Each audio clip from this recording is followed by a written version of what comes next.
Hey, okay. So,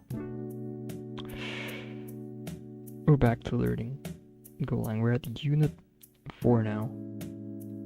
Unit 4.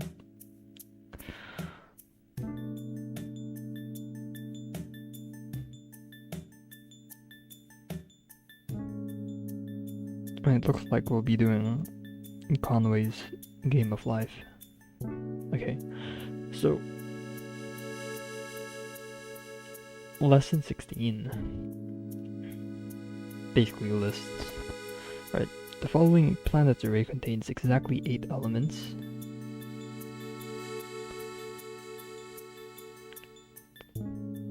Let's try do that then.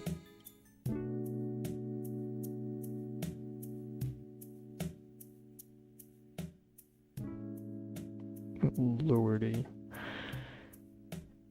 music a bit, perhaps. Minus 25, maybe. Okay.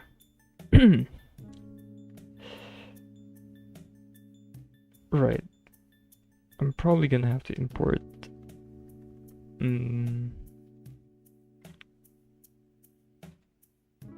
FMT.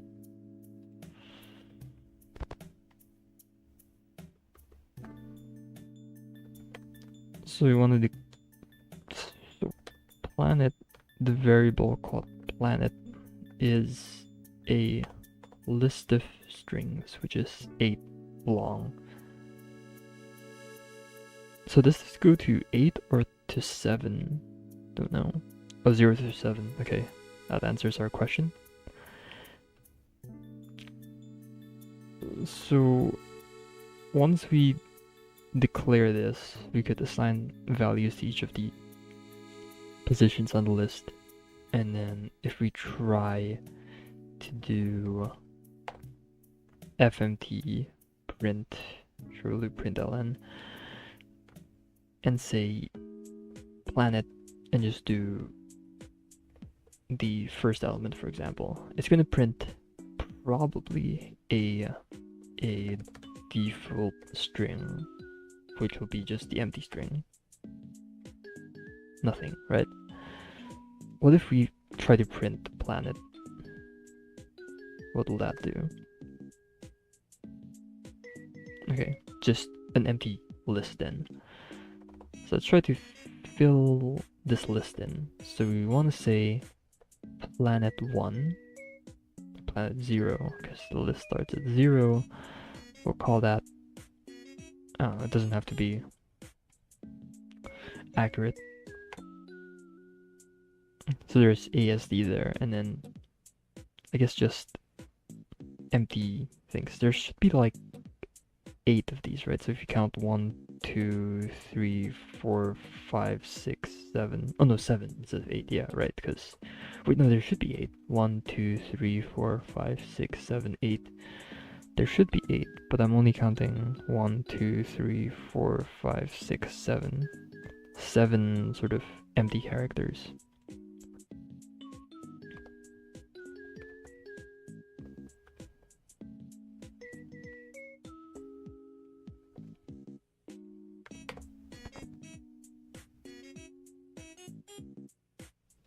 One, two, three, four, five, 6. So this is correct because we have 6 empty characters plus 1, which gives 8. And over here we have 1, 2, 3, 4, 5, 6, 7. 7 plus 1 character gives 8 characters in total. But the first one here, 1, 2, 3, 1, 2, 3, 4, 5, 6, 7. It's only 7. That's a bit weird, but who cares?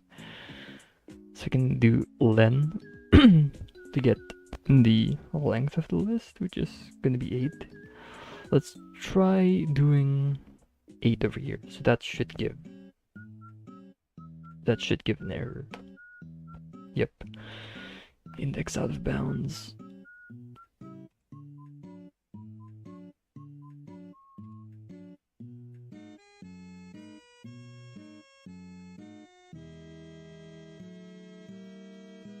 Yeah, okay.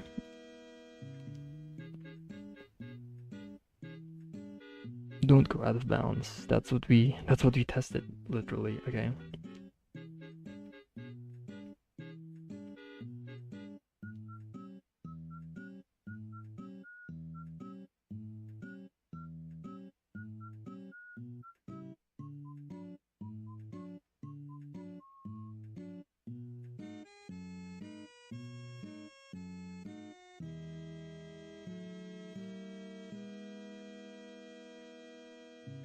So we could just do this instead of like doing it one by one like this. Okay, that's cool, I guess. Or we could do something like this instead. That's also cool.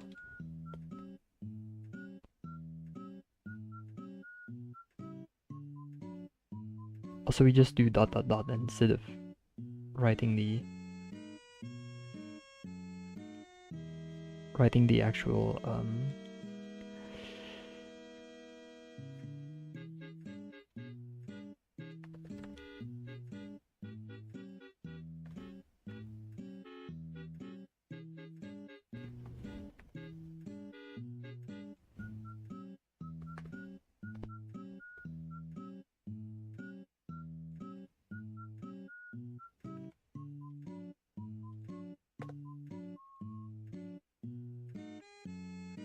so you're basically saying, I don't know how long this list is, just figure that out for me.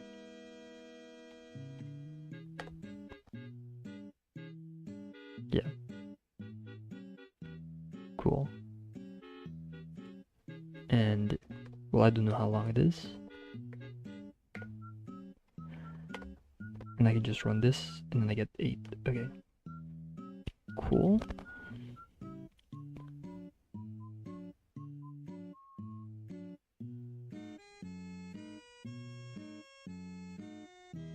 Just loops through the list.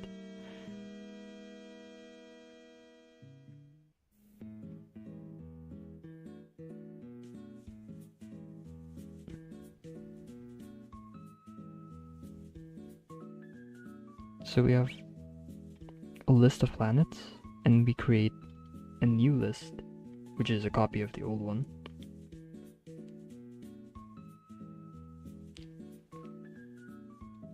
So we change Earth into whoops, right? Because 0, 1, 2, so that's Earth.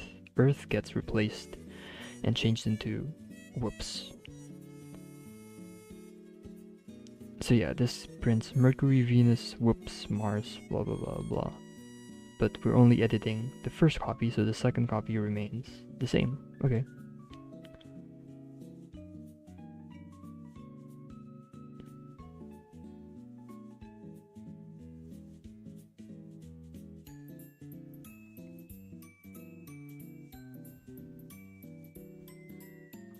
So the range keyword, did they use the range keyword? Oh yeah. So these are the two ways you could loop through.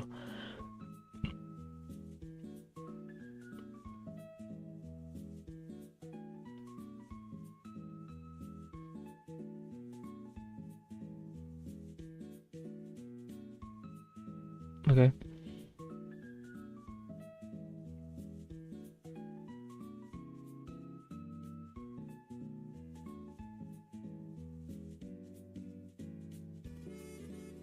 Let me check this again.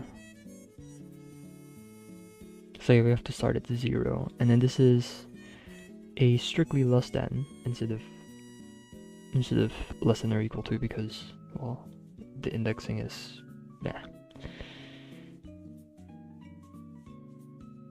okay.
I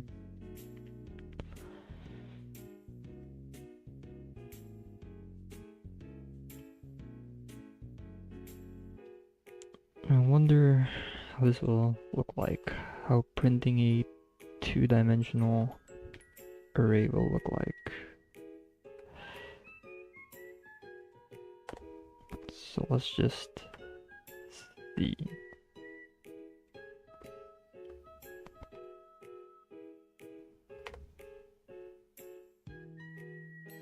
Oh, okay.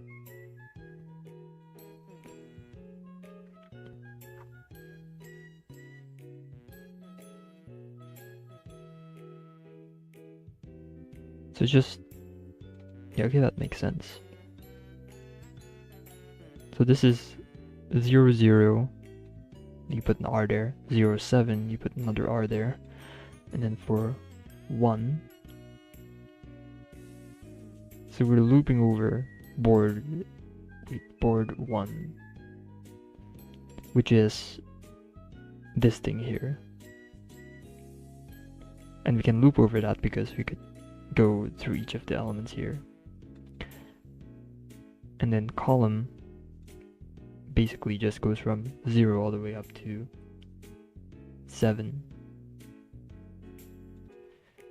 Because it ranges through the board. So column goes from 0, and then the next cycle becomes 1, 2, 3, and then so you get P being assigned to all these positions over here, and then we print the board. Nice, okay. I see.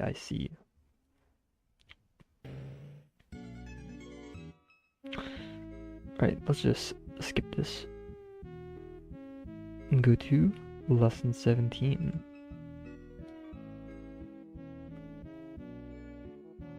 Slices.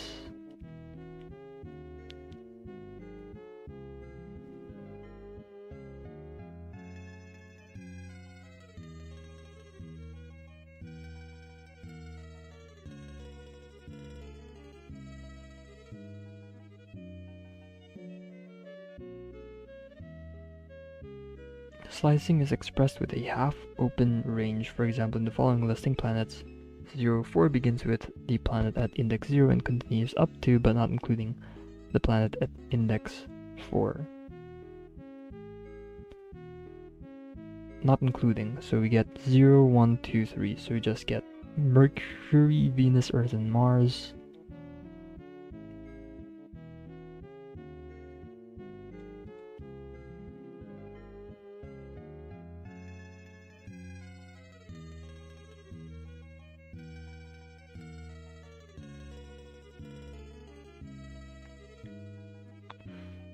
So yeah, let's try this out.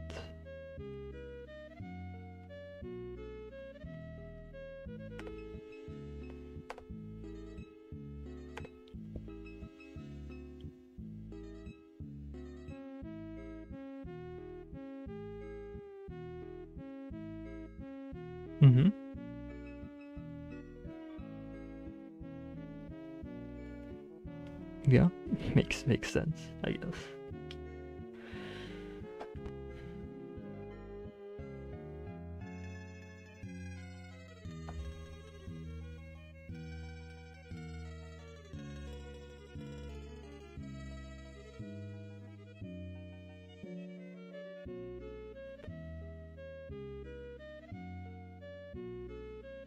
Okay.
So slices and arrays are different type-wise.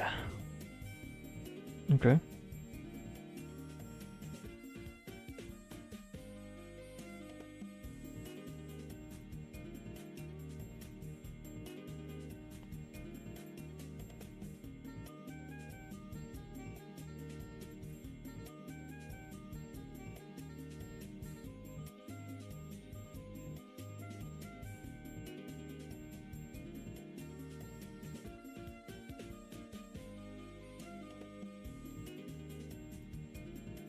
Alright, so let's import strings.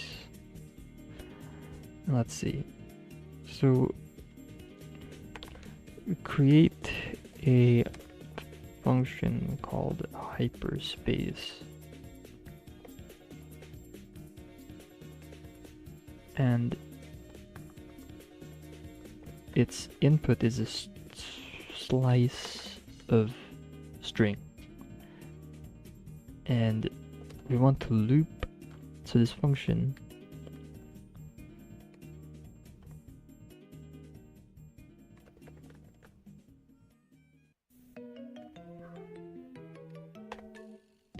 we want to loop through whatever we input.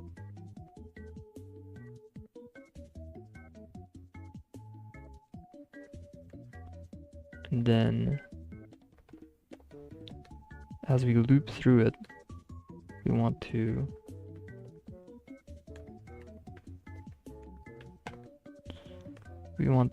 trim space, and then we want to just return back worlds, I assume. Oh no, we don't need to return anything. So we're just gonna do this thing, right?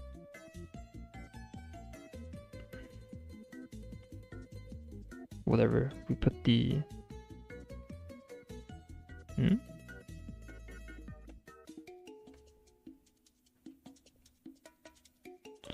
we can't put a function inside of main? I suppose not.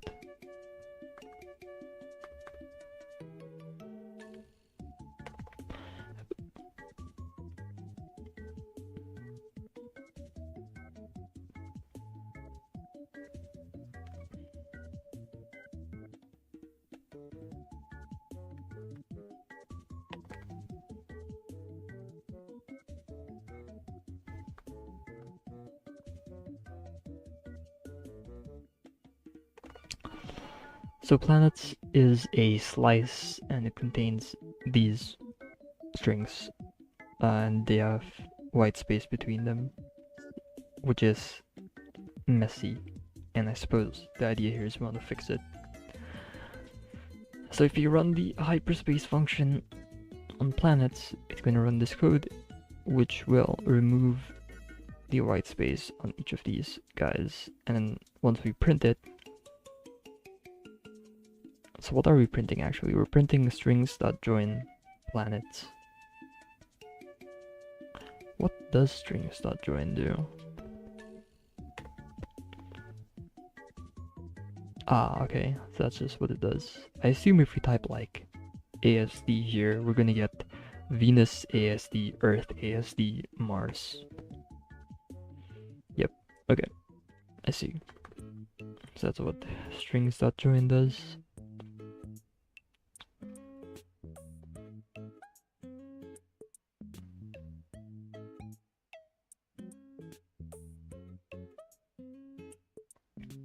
And yeah, hyperspace is a function, so you can put a different input in, and then it'll just work. Especially since it takes in a slice, so the length of the list doesn't really matter. You can also sort them, and it'll do so alphabetically. Although I don't really understand why there's sort twice.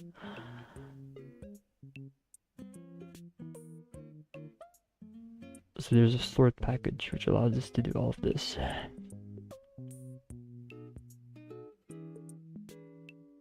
Oh, it's a method. Okay, yeah.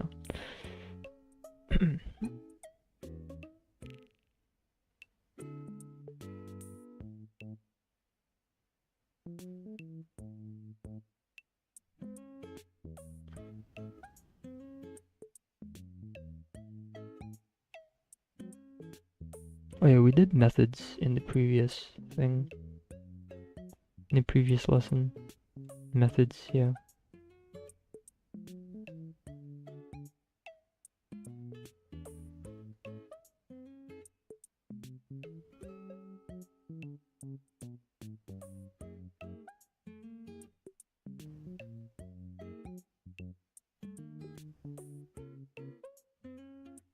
So attached to the string slice type is a sort method. Oh, okay.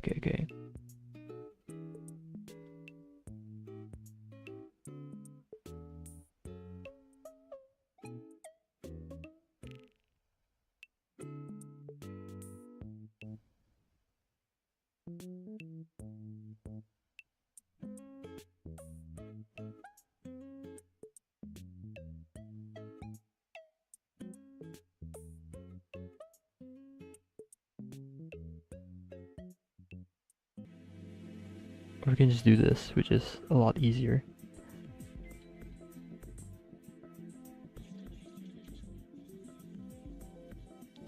Easy, lesson 18. We're breezing through this. We have lesson 19 and then lesson 20, where we'll do the coding of Conway's Game of Life.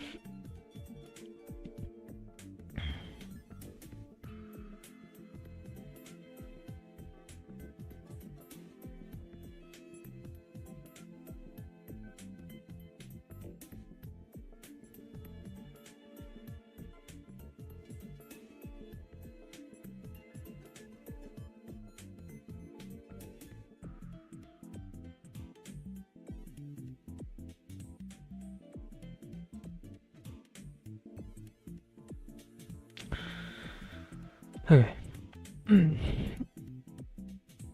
Append more elements to slices, investigate how length and capacity work. Arrays have a fixed number of elements and slices are just fused into those fixed length arrays. Programmers often need a variable length array that grows as needed. Yep, understood. By combining slices and a built-in function named append, provides the capabilities of variable length arrays. This lesson delves into how it works.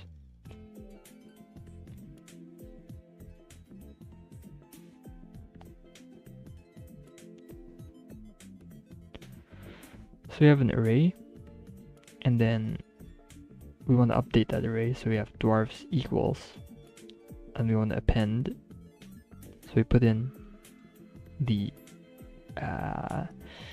slice, and we add orcas into here, and that'll just do its thing. Okay.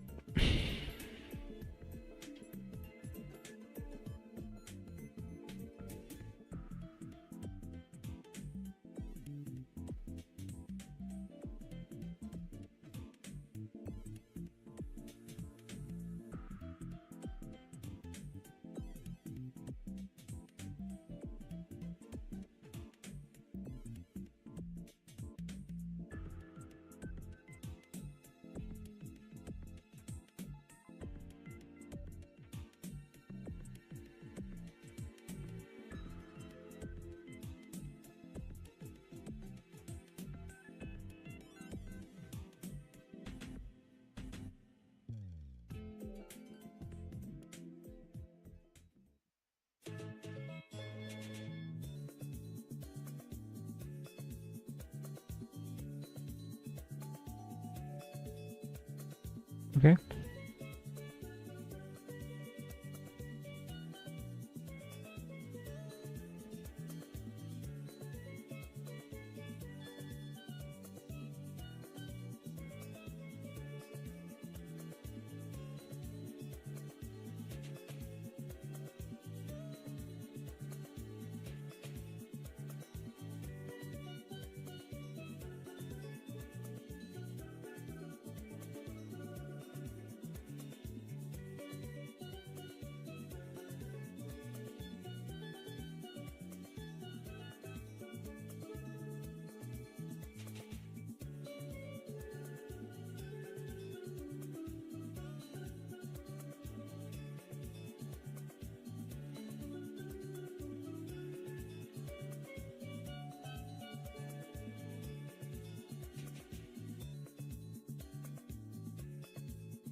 Okay, number of elements that are visible through a slice determines its length. If a slice is an underlying array that is larger, the slice may have capacity grow. The following listing declares a function to print out the length and capacity of a slice. What the heck is going on here?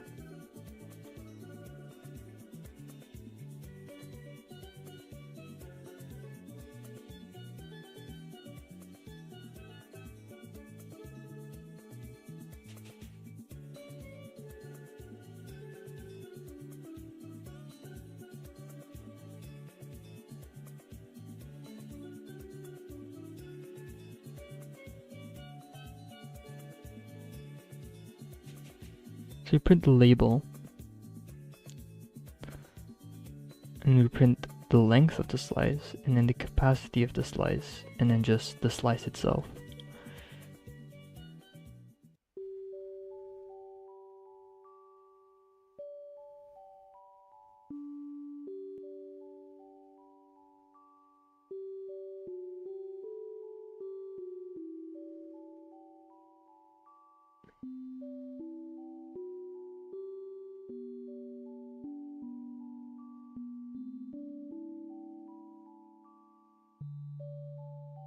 Okay, so dwarfs 1, 2 is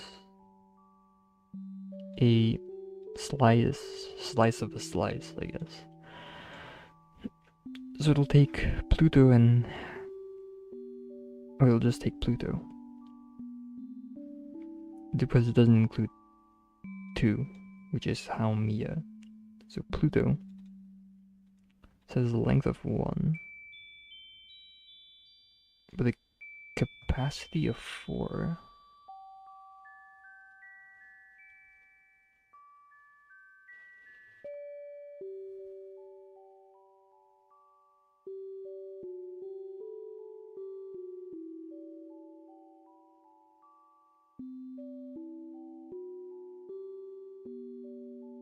And that's because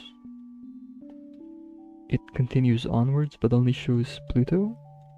So that's why that's the capacity of 4 question mark.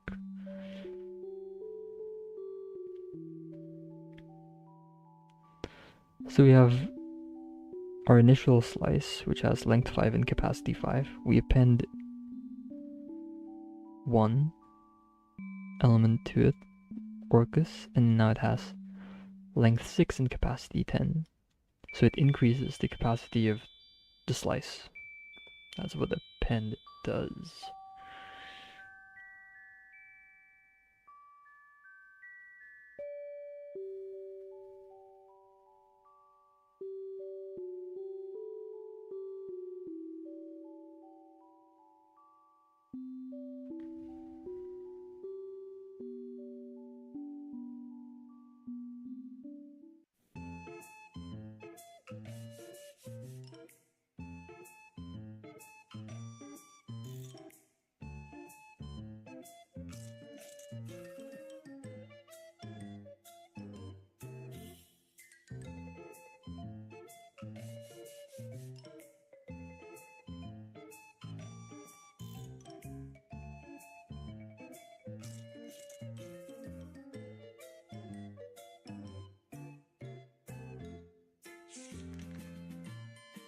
I think the answer is no. What? Okay, dwarfs 3 and dwarfs 2 are changed. Okay, obviously dwarfs 3 is changed, but dwarfs 2 is changed as well.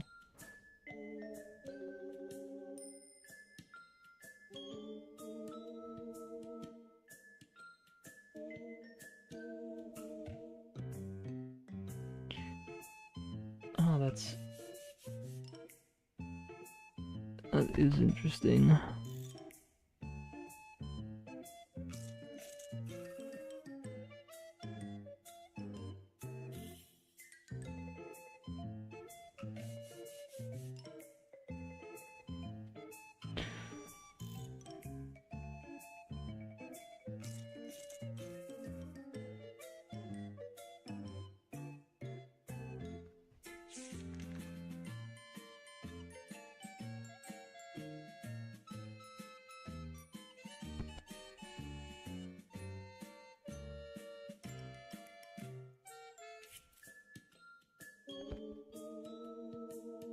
We can alter the capacity as well.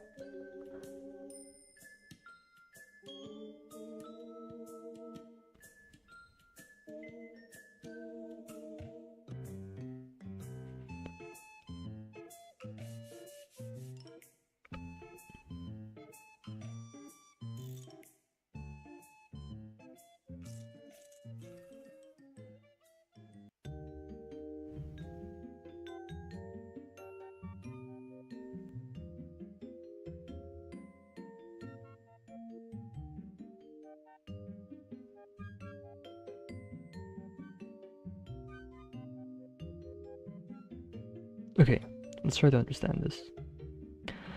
So, terrestrial is a slice with capacity 4, which means that if you append it, it creates a new array.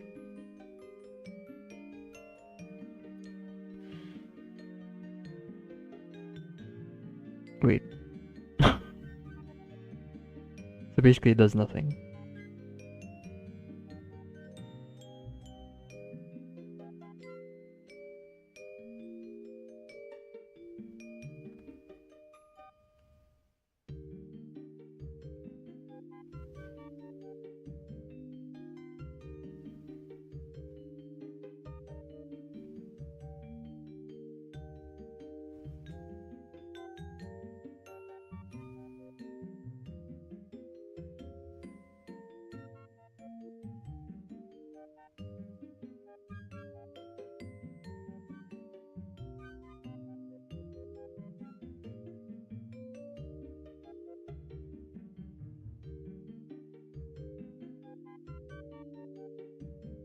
Okay.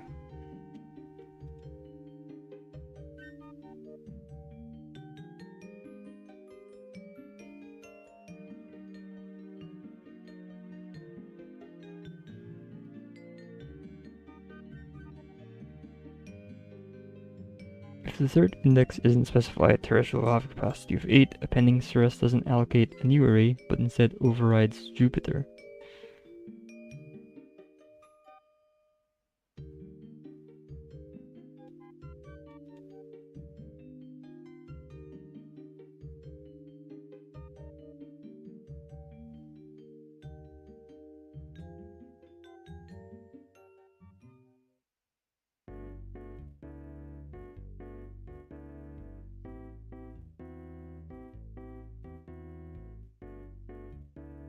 Huh?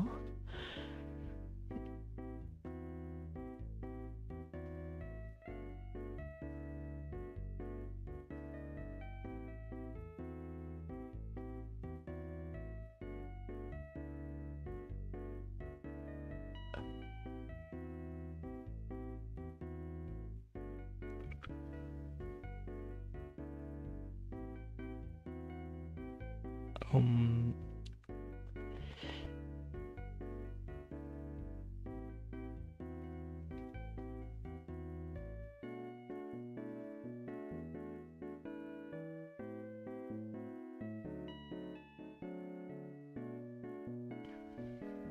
This is a bit weird, but...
Okay. Ugh.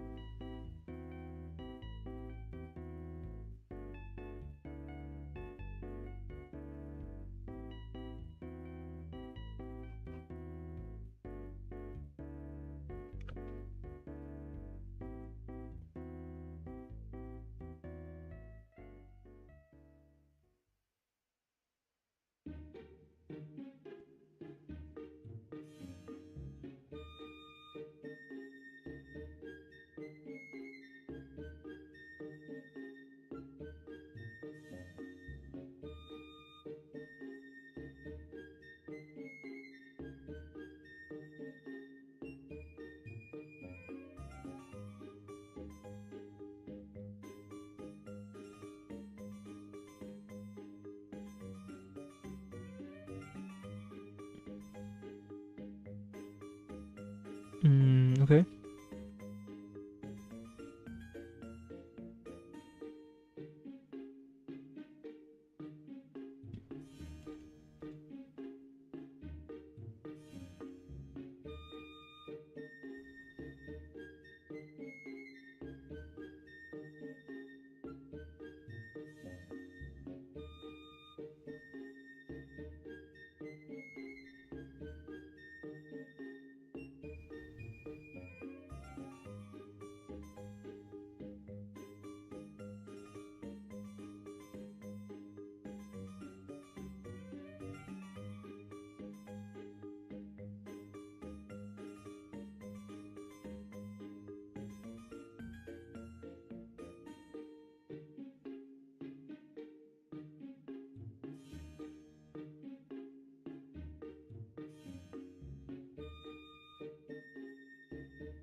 Lesson 19, okay.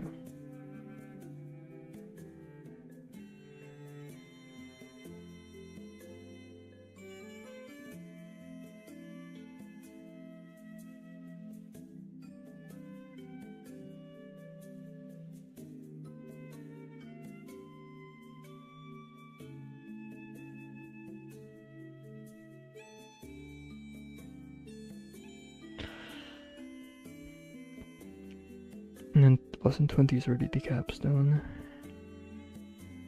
I think we'll stop after we reach 20, and I'll need some time to think about how to figure the code out for this. Maps associate a key with a value, which is handy for an index. If you know the title of a book, iterating through every book in an array could take some time. Just like looking through every shelf of every aisle of a library or a bookstore, a map keyed by book title is faster for that purpose. What are some other situations in which a map from keys to values could be useful? The keys of maps can be nearly any type. Unlike arrays and slices, which have sequential integers for keys, you must specify a type for the keys and values in Go. To declare a map with keys of type string and values of type int, the syntax is map string int. The temperature map declared in listing 19.1 contains average temperatures from the planetary fact sheet.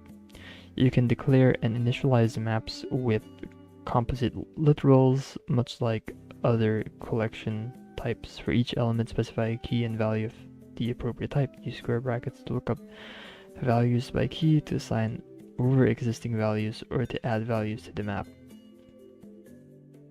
Oh, okay.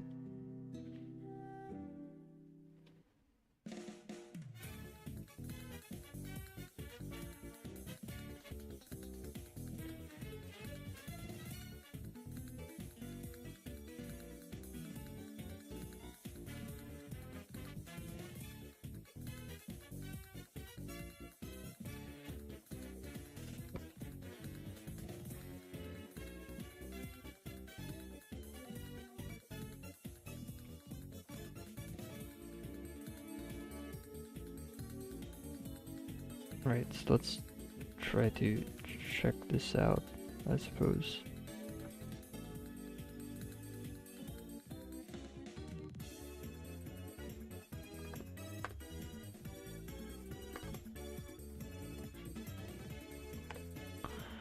Right, so basically we set up a map from strings to integer so that we have temperature here, and then we're looking at Earth, and that'll give 15. So temp is 15.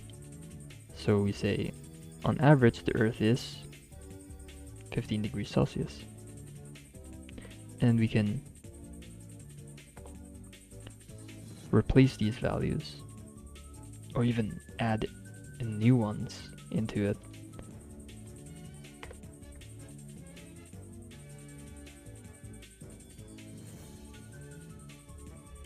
so that now Earth is 16, Mars is negative 65 still, and then we have a new key and value pair, Venus 464.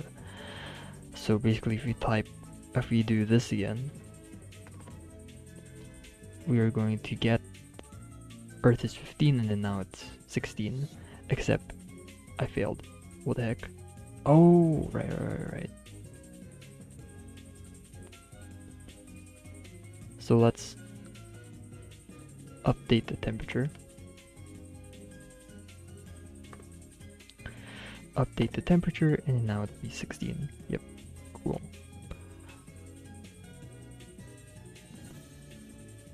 If you access a key that doesn't exist in the map, the result is the 0 value. The default value, okay.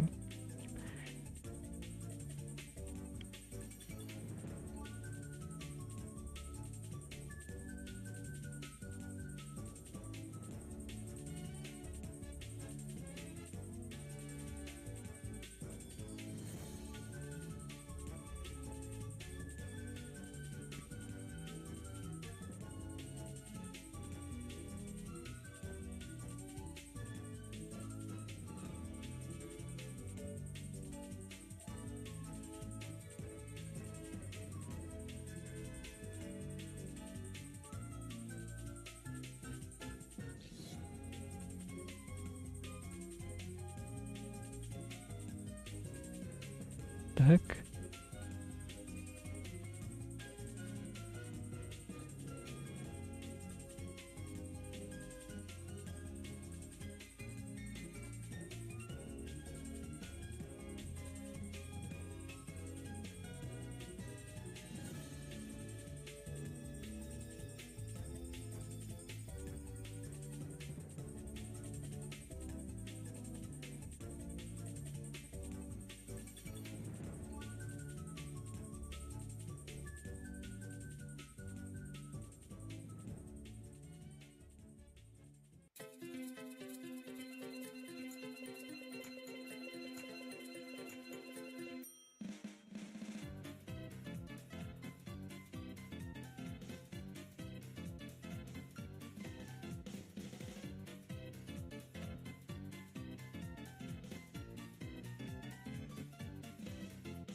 How the heck does if else work again?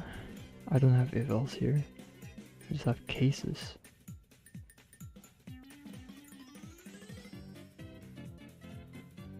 I don't have an if else. I don't have an example of an if else.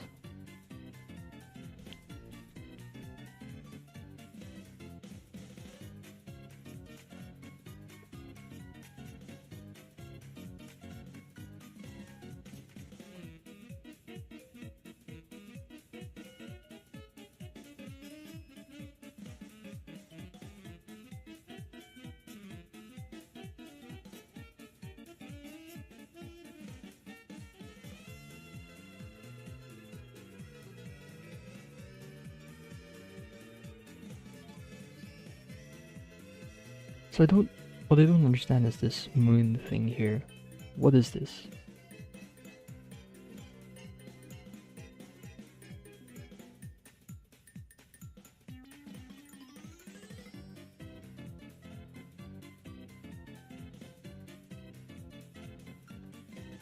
Guess we can ask.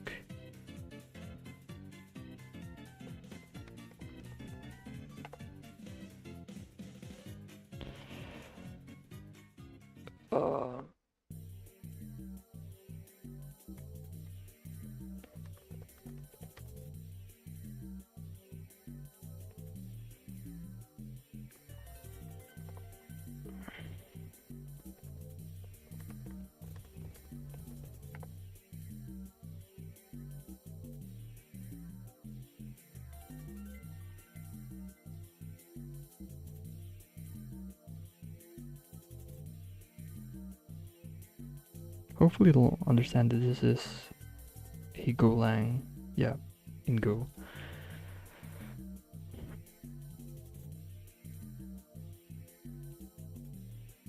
Oh, so both moon and OK are assigned temperature moon.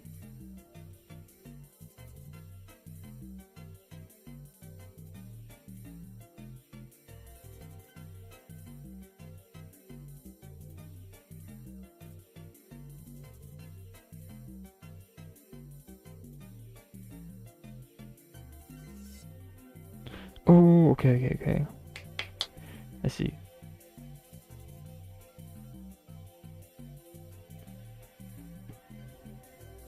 Oh, okay. No, it doesn't. Okay, so. Oh, I see. So, this thing here is actually two different values. And then we're just extracting the contents of those values.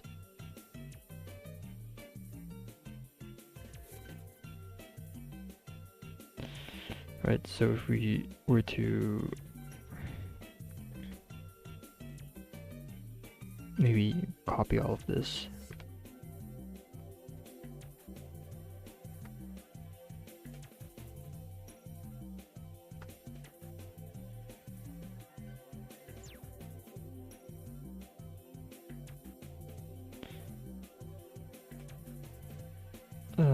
Let's see, how do we... Okay, let's just get rid of this entirely.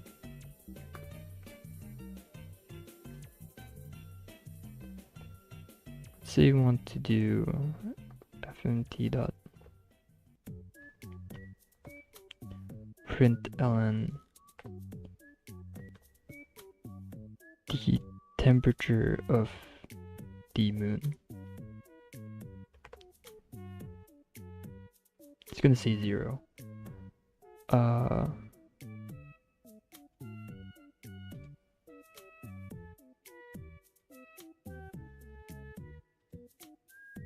I guess what it's doing is it's just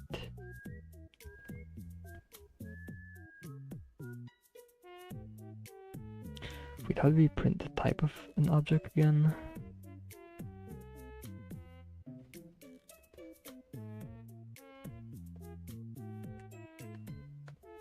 Is it %t or something?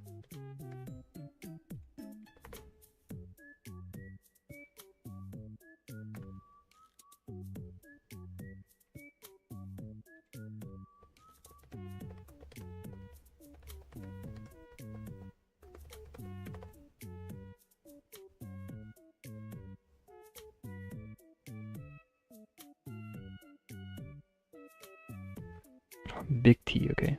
And we have to put quotation.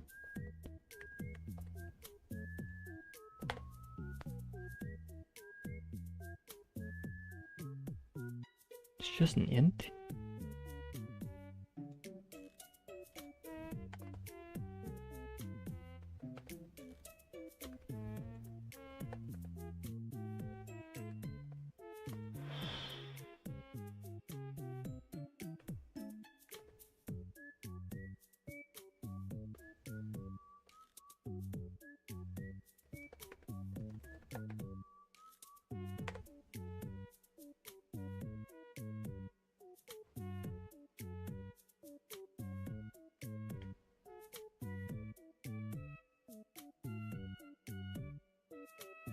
Okay, so that's interesting, because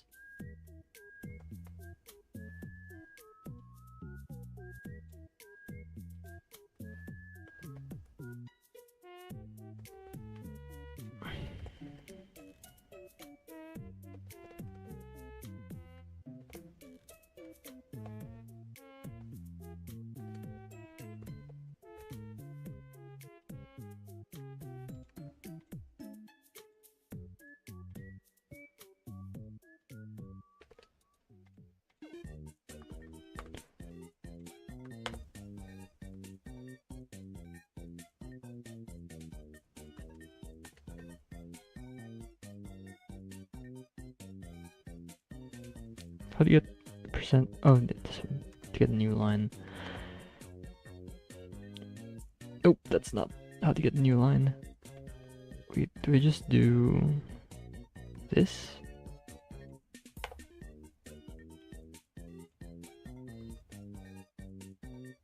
%n?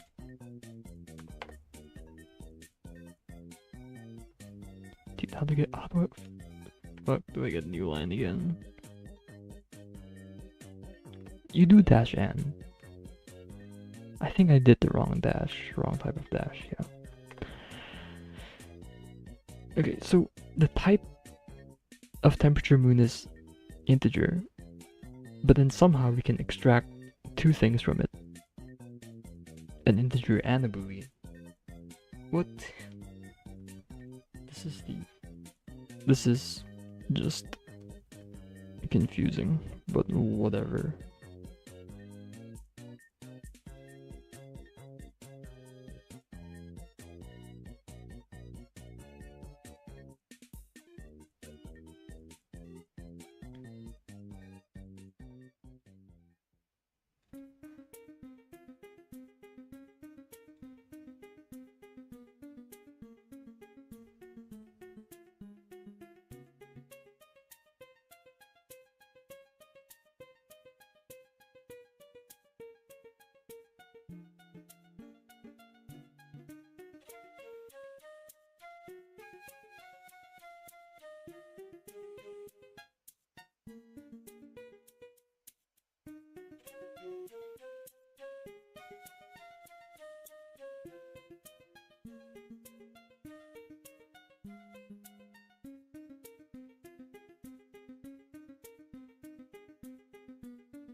So planets Mark II is a copy of planets.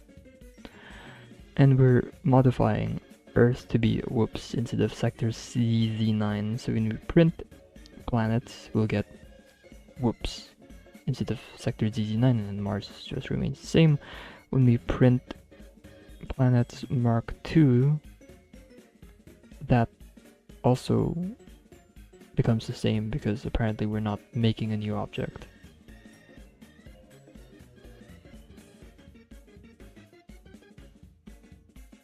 If we delete Earth from the planets thing here,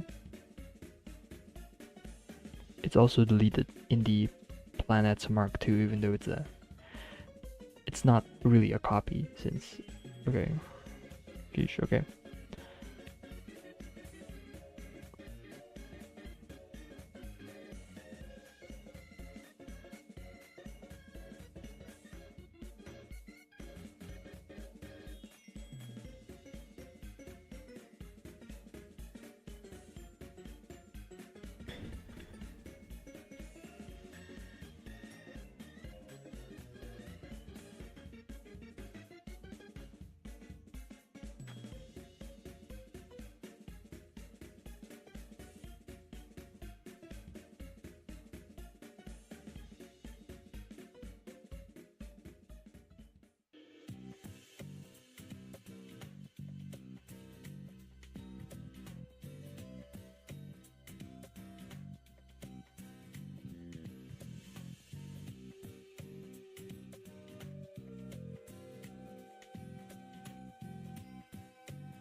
let's try to understand this. So this is a slice, and it has some temperatures on it.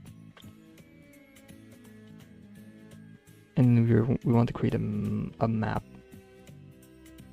that takes floats, which are these guys are here, into an integer.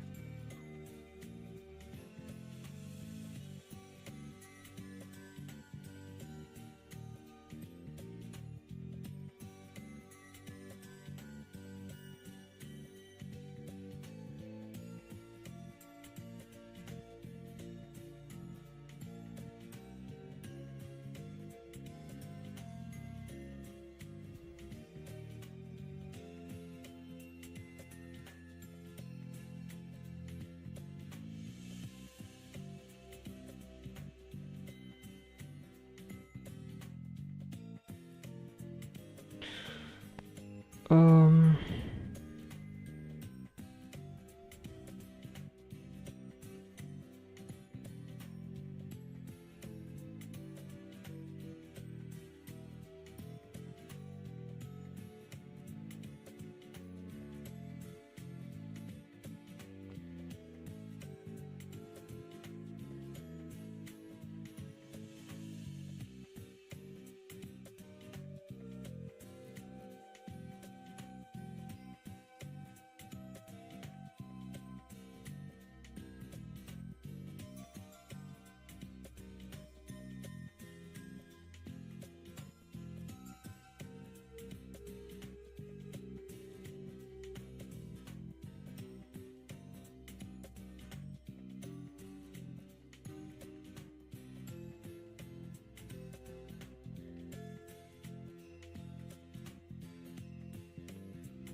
right. So this I don't really need to understand because I already know it. So this is a frequency counter. So frequency, this declares and initializes a new variable named frequency.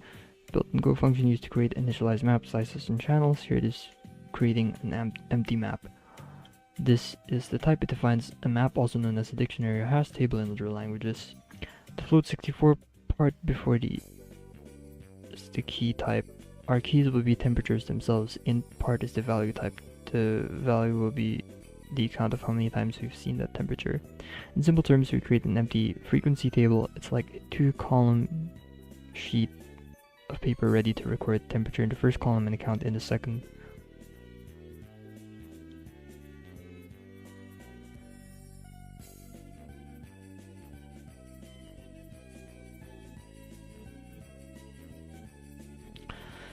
Okay.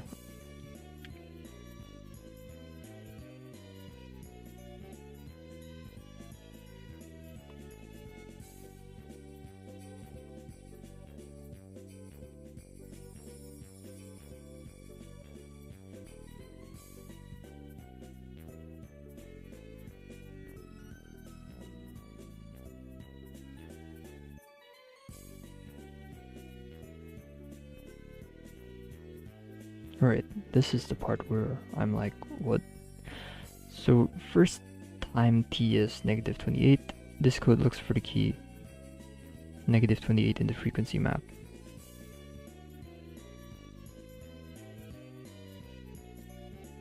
The map is empty, so the key doesn't exist.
Okay, I kinda get it now.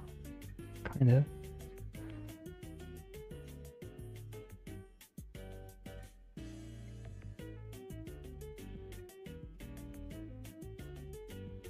Alright, let's go back into here.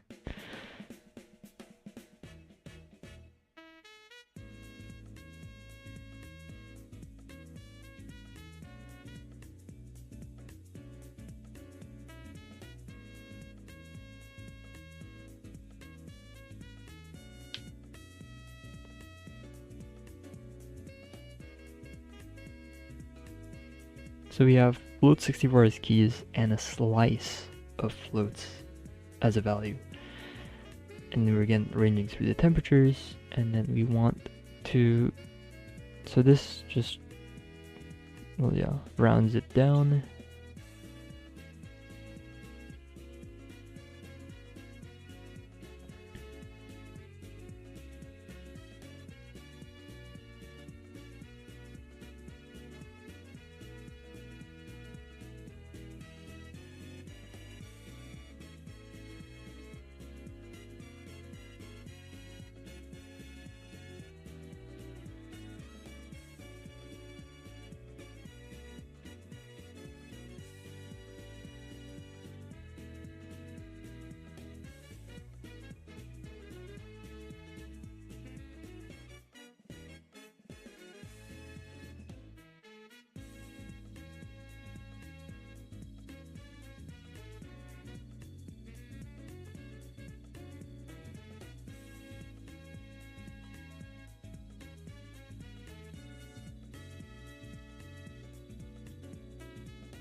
Hmm.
Okay.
This is looping through a map because we're doing range set, and set is a map.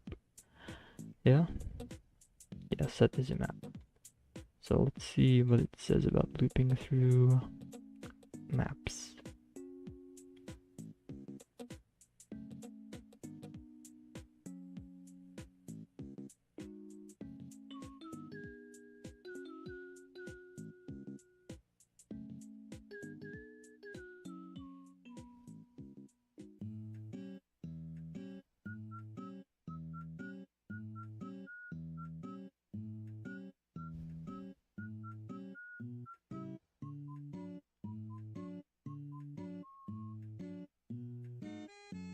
So we're looping over here. We don't have a blank, right? We just have t. So this is equivalent to this. So we're looping through the key, and the key is these guys. So we're just looping through these guys, and then we just append this. So negative 31, 29, all of it gets appended to this slice called unique.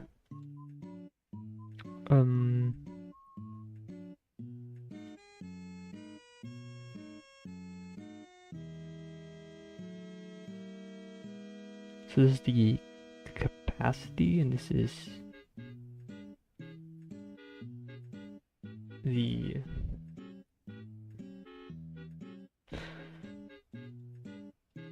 whatever, the length.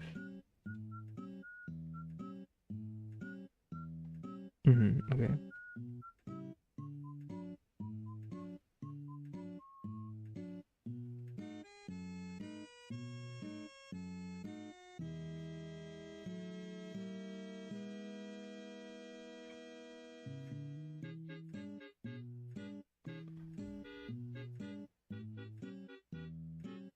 Okay, this will actually be an interesting exercise, so we might do it.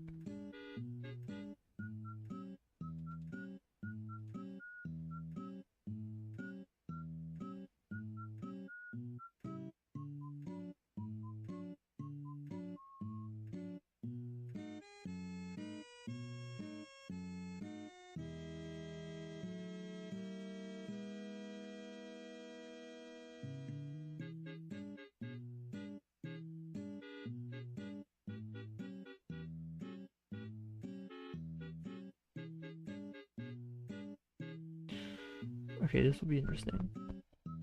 Let's see.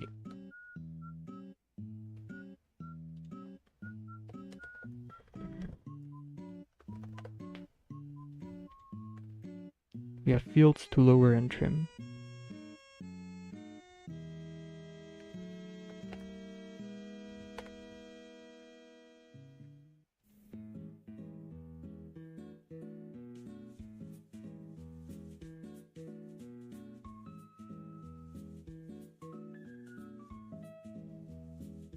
Nice. So this just gives us the individual words, right?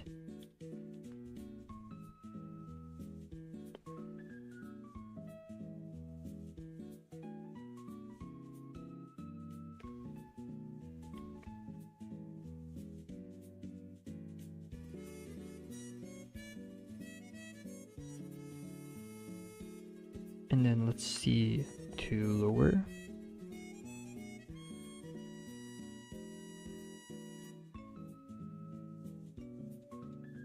Okay, that's what that does. And then trim.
Hmm.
But this is just leading and trailing.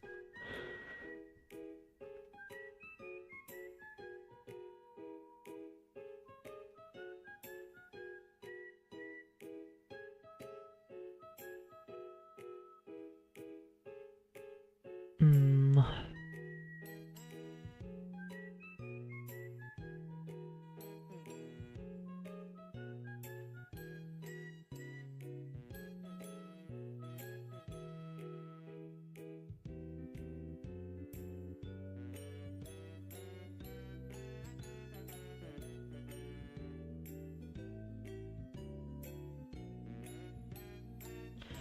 Okay, whatever, let's just jump into it.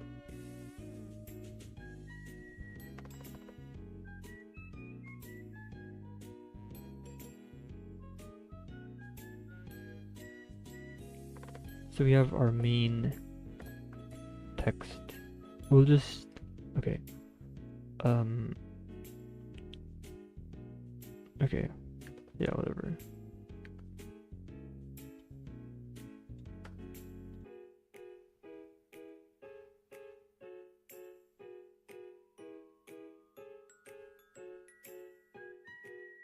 Hmm?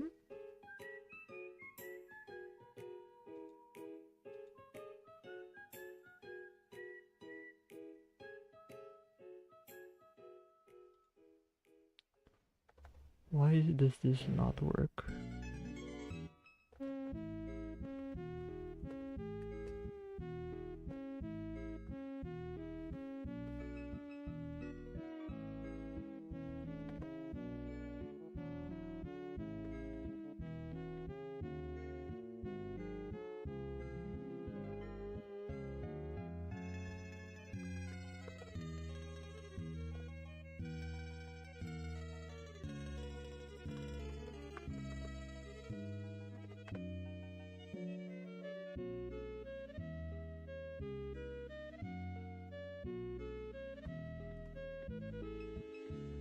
Oh, hold on.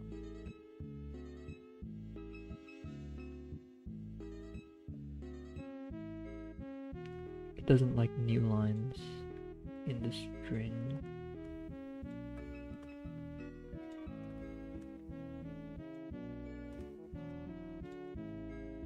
Okay. Right. So we have the text now, and then we'll just first, I guess we'll turn it into lowercase. So I'll have the strings package. Where's two lower? Two lower.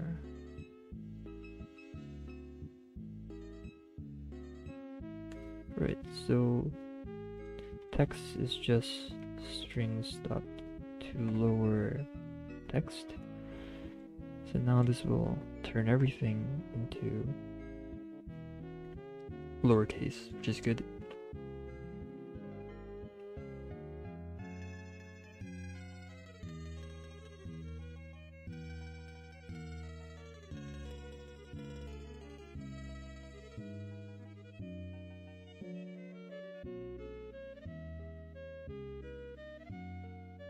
So what I'm thinking is we could use fields to like separate the words and then just trim the punctuations on the left and right. So for example, if we separate all of these into its own individual thing, we get shade, comma as a singular unit, and we just trim the right side of it to get rid of the comma. But we have this thing, for example, and this will be treated as a single unit so that the trim won't actually do anything. So that's the issue here that I am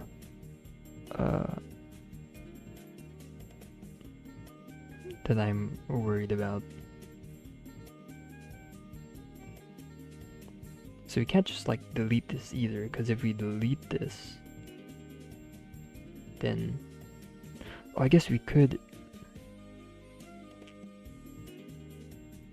replace that with a blank space.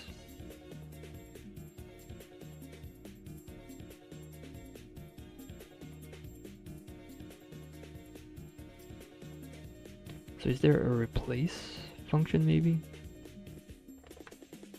Okay. I don't think this is.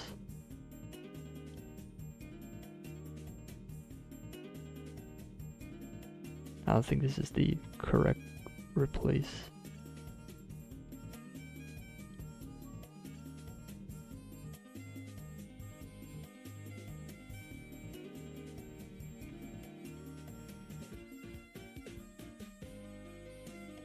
Um, uh,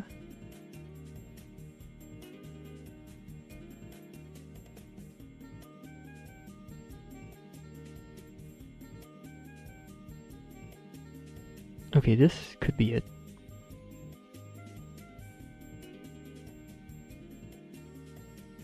Or not. Um,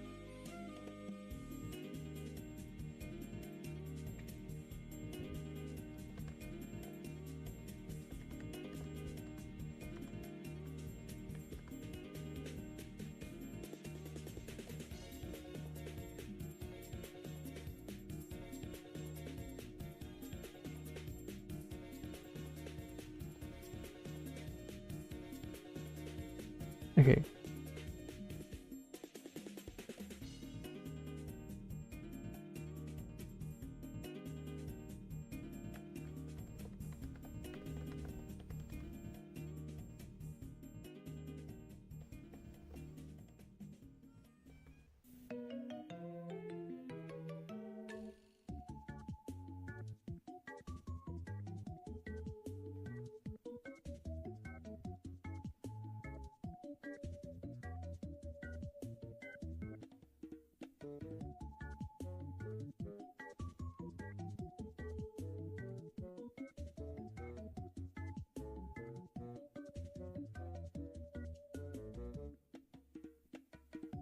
See how to do this, and then we can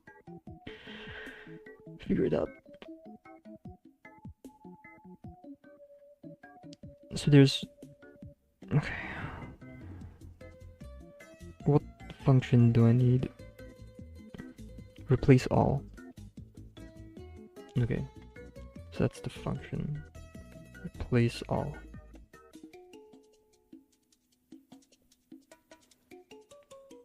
So it turns the oink into moo. Okay, that's good. Except we want to replace basically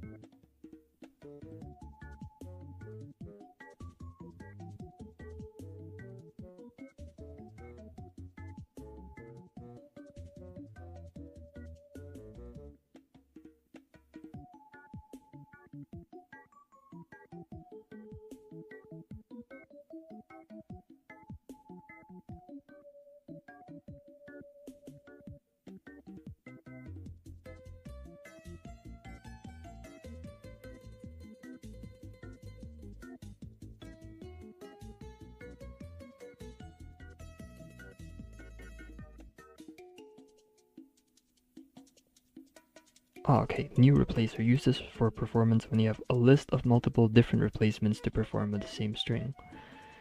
Okay, so this one, this guy.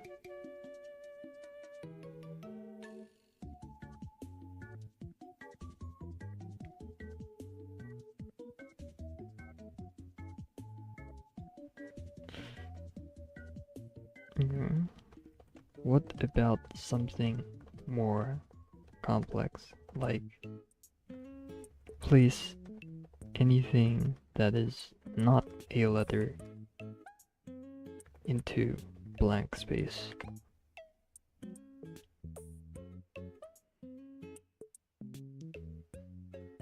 Because this only allows you to do it one by one. What if you want to automatically specify, like, anything that's not a number, we want to turn it into a blank space?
So we could do regex, but then this is, let's see what this does.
Strings.map. Ooh, I like strings.map. I like that idea.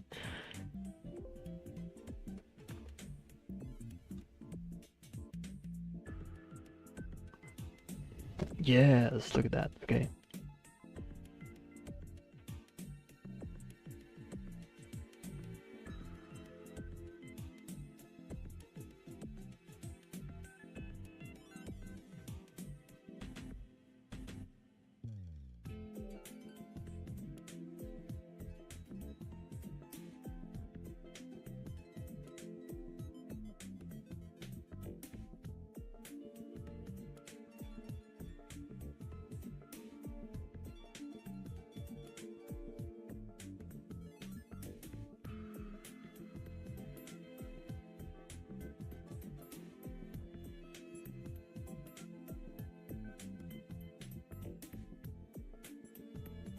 The character is dropped from the string with no replacement.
Okay, okay.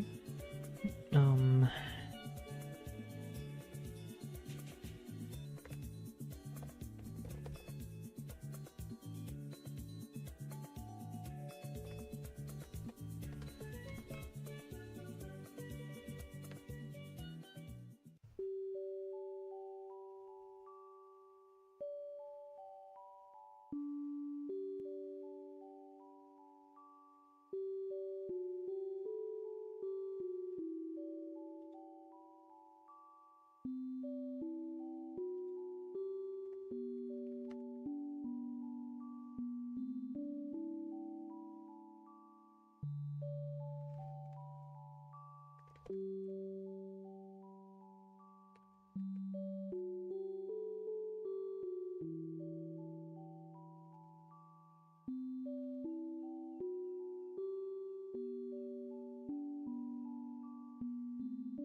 Okay. We'll do only letter, and this will take in text string and it'll output string. Yeah. Is that the right format? Yeah. Okay. So now we want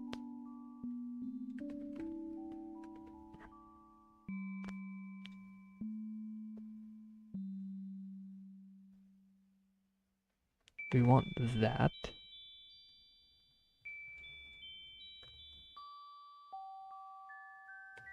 and then we want to return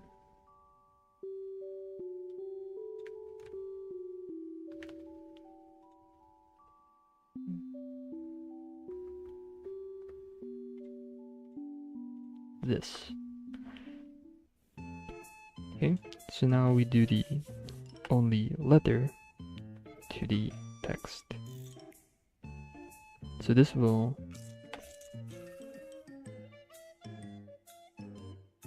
nice. So we have the, where is this? Fear accept. Nice. Okay, cool.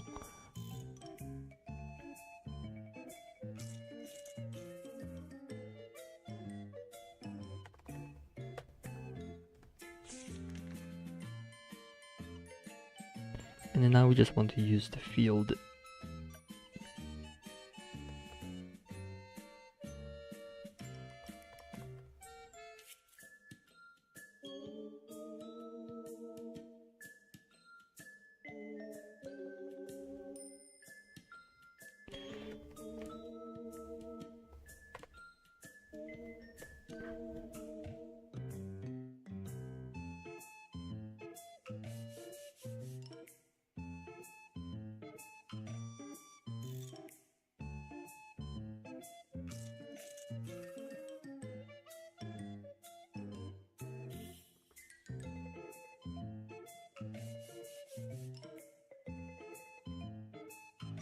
Hmm.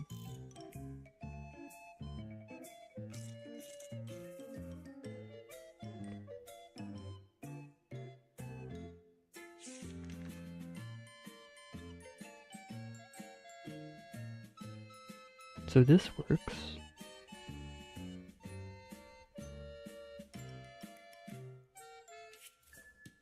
But this doesn't work. Excuse me.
Oh, okay.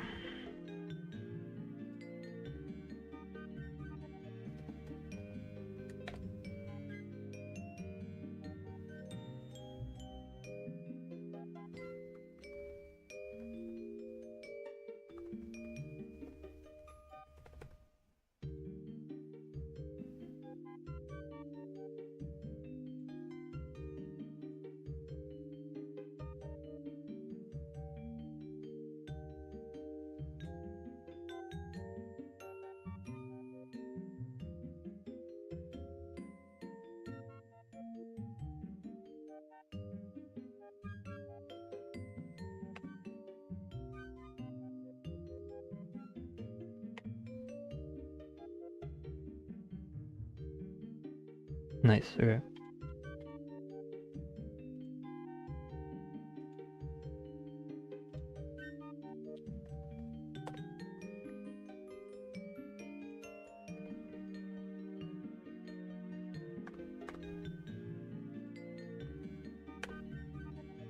Let's make it more compact. And then now we do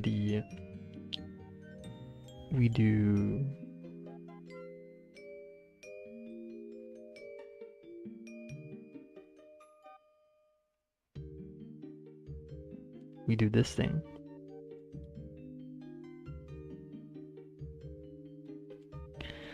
So yeah, we'll make a frequency thing now. This will be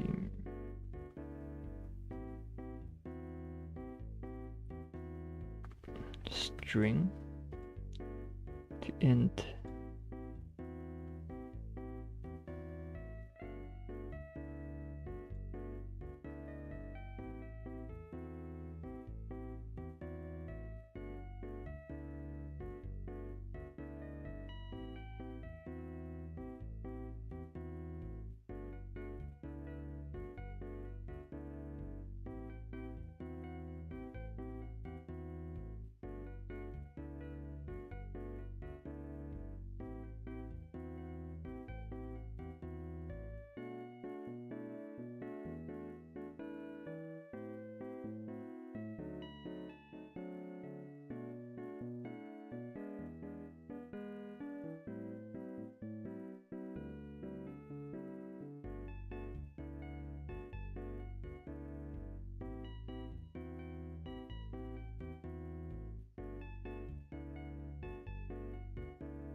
Okay, it works. Now we just have to remove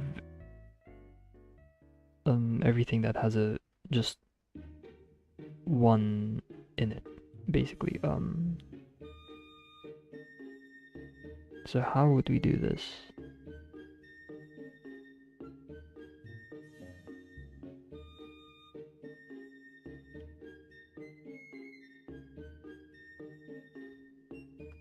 What does it say exactly? The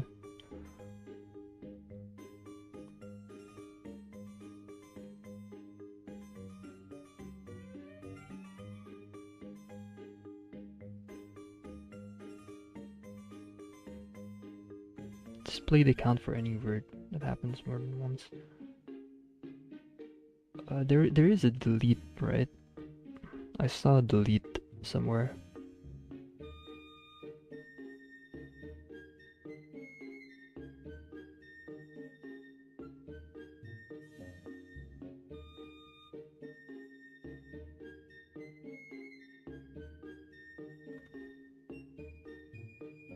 Golang delete map key.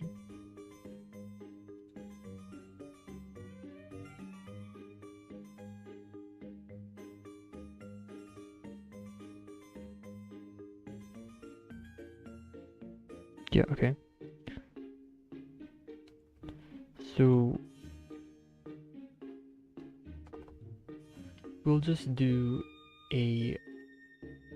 another loop. So this is for key value. We'll do range over frequency. And we'll just do an if, right? So if value equals 1, delete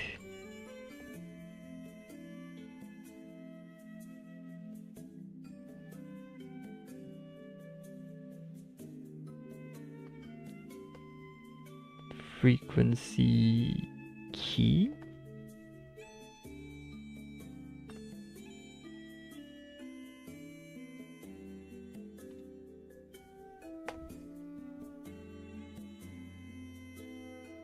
That worked. Nice. Nice, okay.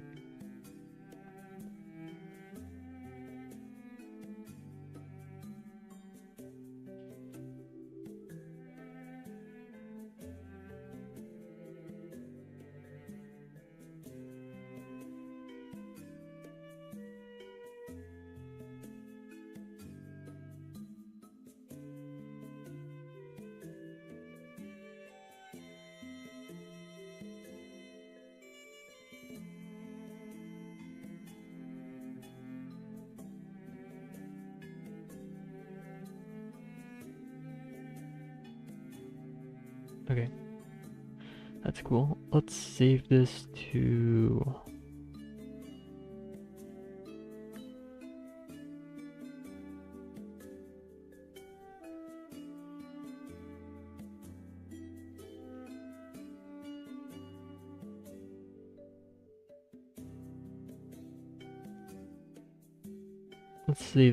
this to its own thing. New folder words, and then inside of it we'll have words.go. So this will be a package words.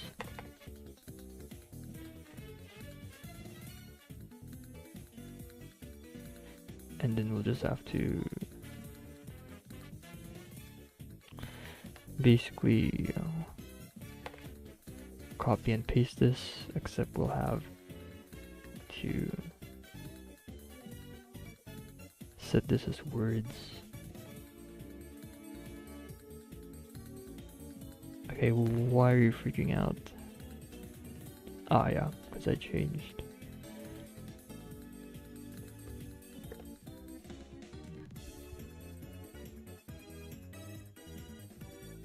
Okay, we'll turn this into a... Ooh, okay, we'll turn this into a... Okay, text. Turn this into a text string, and then we'll do that.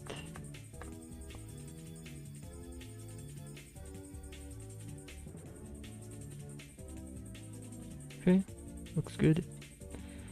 Now we can just get rid of all of this and this, and let's import capstone words.